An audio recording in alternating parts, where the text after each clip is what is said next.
Somewhere off the west coast of India, beneath the gray-blue waters of the Arabian Sea, divers keep finding things that shouldn't be there. Massive stone walls, carved blocks, anchors older than most empires. And here's the thing. An ancient text told us exactly where to look. 3,000 years ago. This is the story of Dwarka, the golden city that the ocean swallowed.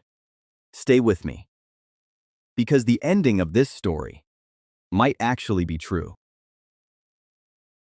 Our story comes from the Mahabharata, one of the longest epic poems ever written, about 10 times the length of the Iliad and the Odyssey combined. And according to it, Dwarka wasn't just any city. It was the city.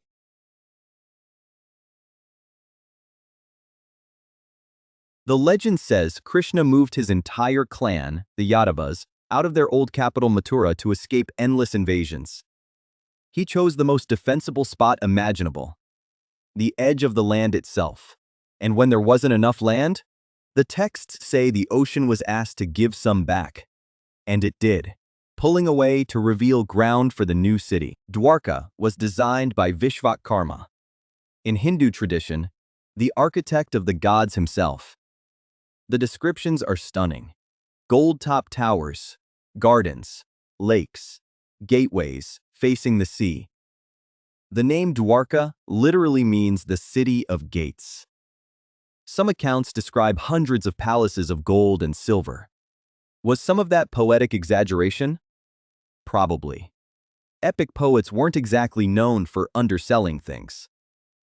But hold that thought, because the city in the sea detail is going to matter later. For decades, Dwarka thrived, a fortified island capital, busy harbors, and, according to the epic, the safest city in India. Nothing could touch it. No army ever conquered it. Remember that.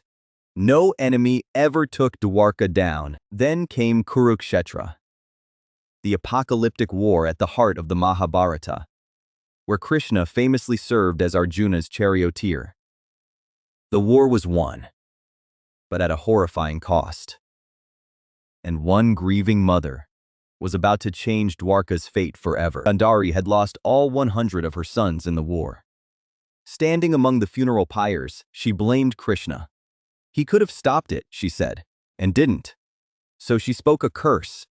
In 36 years, Krishna would watch his own clan destroy itself, and his magnificent city would be taken by the sea. Krishna's response? He accepted it, calmly, as if he already knew. Fast forward 36 years. The texts describe strange signs in Dwarka: rats multiplying in the streets, storms out of season, eerie sounds at night. The kind of details that make historians lean in. Because ancient authors often wrapped real disaster warnings in the language of omens. I get him before he turned for Alice. Then it happened.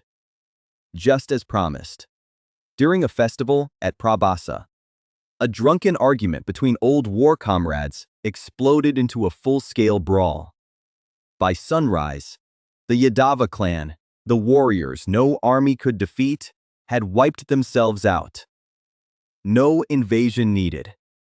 Exactly as Gandhari had said.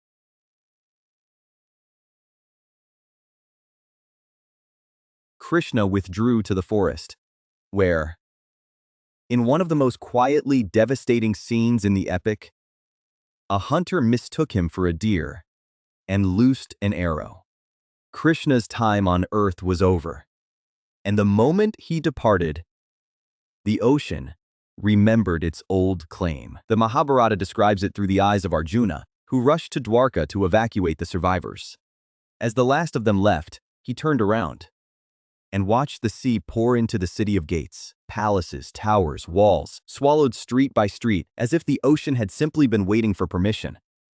The text says the water didn't pause for a moment. Within days, the greatest city in India was gone. And for the next 3,000 years, that was that. A beautiful, tragic legend. Right? Except, go to the coast of Gujarat today, And there's still a town called Dwarka, with one of Hinduism's holiest temples standing right on the shore. Pilgrims have been coming here for centuries, all repeating the same tradition. The original city is out there, under the waves. For most of history, you had to take that on faith. Then, in the 1980s, somebody finally went and looked. Indian marine archaeologists, led by S.R. Rao, one of the country's most celebrated excavators, began systematic dives off Dwarka and the nearby island of Dwarka. And they started finding things. Not fish, not rocks, structures, submerged stone blocks, wall-like alignments, bastion-shaped structures, and dozens of large triangular stone anchors, the kind used by big trading ships in the Bronze Age. Whatever this was, it pointed to a real, ancient, fortified harbor settlement, now sitting on the seabed. The team dated parts of it to roughly 3,500 years ago. Sound familiar? Now, quick reality check. Because this is where responsible storytelling matters. Many archaeologists urge caution. Dating underwater stone is genuinely hard. Some argue several structures could be natural formations, or medieval rather than ancient.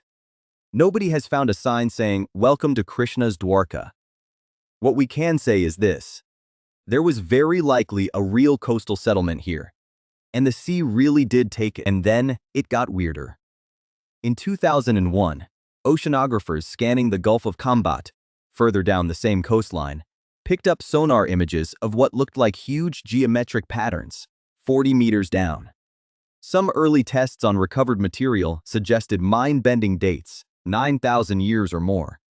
Mainstream science pushed back hard, and the site remains controversial to this day. But it raised a fascinating question. Just how much human history is sitting on the ocean floor and decides Leijbirche? Because here's the part that isn't controversial at all. Since the last ice age, global sea levels have risen by about 120 meters. Coastlines everywhere drowned, slowly for millennia, and sometimes violently, through storm surges, earthquakes, and land subsidence. India's northwest coast, including the Gulf of Kambat and the waters off Dwarka, is exactly the kind of place where ancient shoreline cities would end up underwater. In other words, cities like Dwarka should exist. The ocean has been collecting them for 10,000 years, and maybe that's the real answer. Almost every ancient culture, Mesopotamia, Greece, China, India, tells a story of a great flood or a city lost to the sea. For a long time, we dismissed them all as pure myth. But myths are how people without writing remembered things. When the Mahabharata says the sea rose and took the golden city, it might be poetry wrapped around a memory. So, did the ocean really swallow Krishna's golden city? The texts say yes. The seabed says something is down there. And science says the sea has swallowed more of our past than we'll ever fully recover. What do you think? Are legends like this ancient memories in disguise? Tell us in the comments. And if you enjoyed this dive into the past, literally, subscribe for more mysteries from history. See you in the next one.